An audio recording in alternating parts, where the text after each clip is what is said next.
Final video to fix DaVinci Resolve not opening on Windows 11. And if your editing software won't start, let me ask you, are you clicking DaVinci Resolve and nothing happens, or it crashes immediately? This problem usually happens because graphics drivers are outdated, system files are corrupted, or conflicting apps block the launch. Sometimes Windows updates or incomplete installs also prevent the program from opening. Many people search YouTube or social media and find long guides.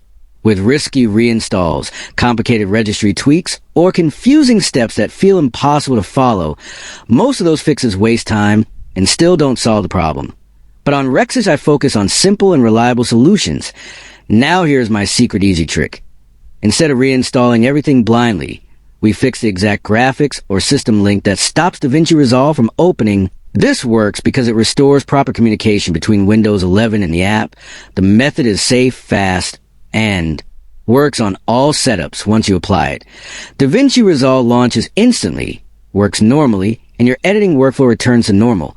I tested this fix on multiple PCs, and it worked every time. That is why Rexis shares smart, stress-free solutions. If this DaVinci Resolve issue is frustrating you, and you want a full step-by-step tutorial with exact actions, comment below and I will guide you completely.